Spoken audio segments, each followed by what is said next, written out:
Hi, I'm David Barber, and this is the Music Biz series on rockoncolorado.com. This episode is called Microphone Technique. This is a Shure SM58 vocal microphone.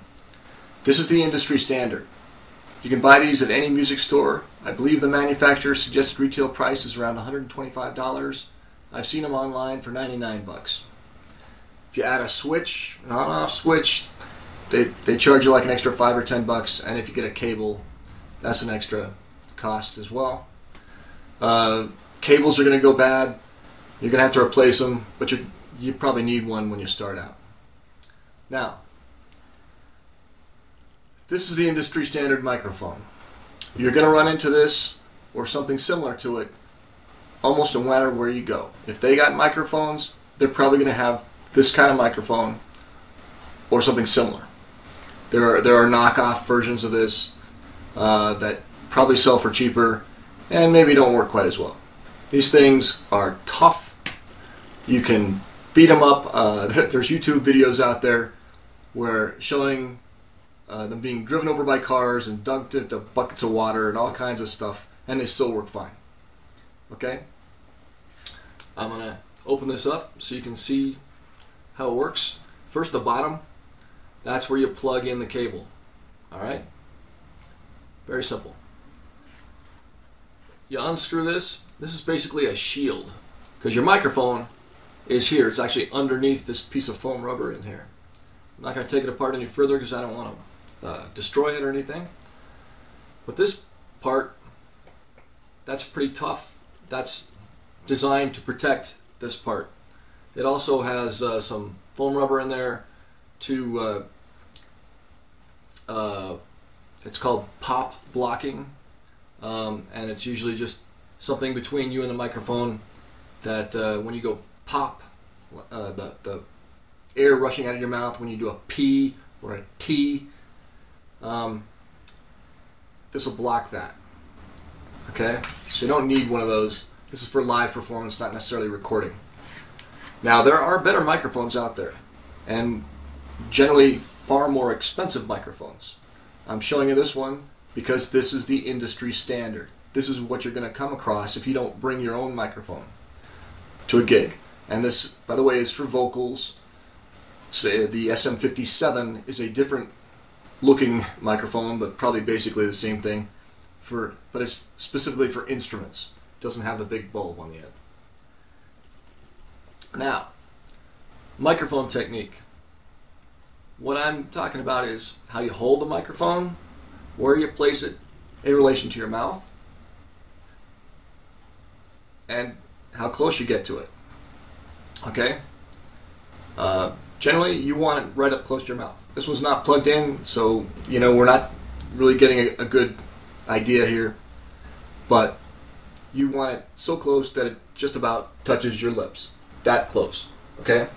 I've been told take a finger, put it over the top, put it there. That's where you want to keep it. That's as far away as you want to keep it. You're not touching it with your lips, but you're pretty darn close. That's it. What you don't want to do is this. Now we've all seen particularly hip hop artists doing this or all kinds of crazy ass stuff with the microphone. And I don't know it for a fact, but I have been told by people who probably do know that the reason they do this and this and this and get away with it is because you're usually seeing that on television. Okay? When they're playing on The Tonight Show or Conan O'Brien or any even daytime show, they're probably playing along to a recorded vocal track, and they're lip syncing. And if they're holding it like they're supposed to hold it, you're going to see, or you might notice, that they're lip syncing. If they got it like this, you can't see their mouth at all. You don't know if they're lip syncing or not. They might be. Right? That's where that comes from.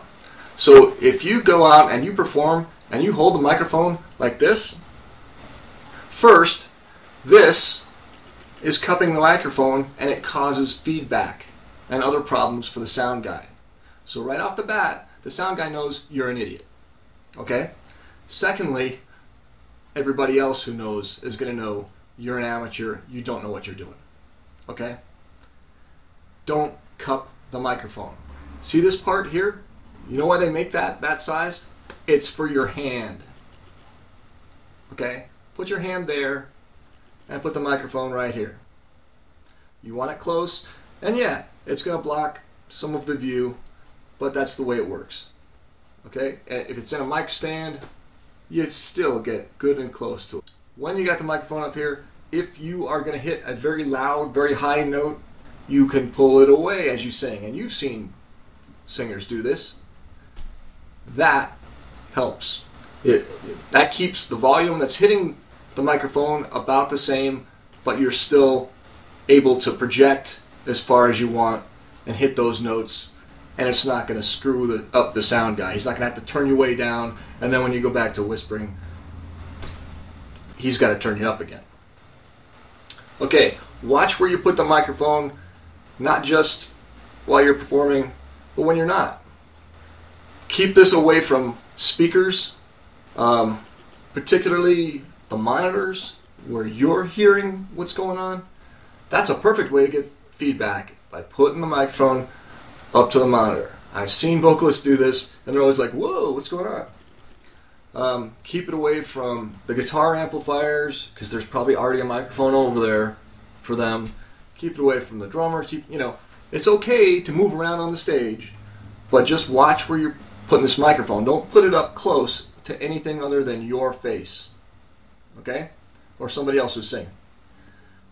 Do not swing the microphone around on the cord. We've all seen that. Who was it? James Brown started that. Maybe it was Mick Jagger, one of those guys. Yeah, that looks really cool. And if you're rich and famous, well, you can afford to replace microphones every time they go flying or get banged up. But actually what's most likely to happen is you're going to mess up the connections, or the cable is going to break. And when that happens, your microphone doesn't work anymore, and you're screwed. Don't do that, especially in a local venue. If you don't, now, let me back up a little. If you own the microphone, if it's yours, go ahead, swing it around, do whatever you want. Just try not to hit customers. But if you don't own it, don't do that. Because if something does get damaged, they're going to blame you, and they're going to ask you to pay for it most of the time. Same with the microphone stand. I have seen dozens of microphone stands destroyed on stage because somebody's trying to do a fancy rock and roll thing where they swing the microphone stand all over the place. And yeah, microphone stands aren't that expensive, but if you don't own it, don't do that. Okay? If you do own it, fine. Destroy it. Who cares? We don't care. The venue doesn't care. I've seen people take chances with the house drum kit, jumping up onto the big bass drum. Don't do that stuff. If something breaks, you're screwed. Okay? That's what I wanted to say about microphone technique. I'm David Barber. Please visit rockoncolorado.com. Goodbye.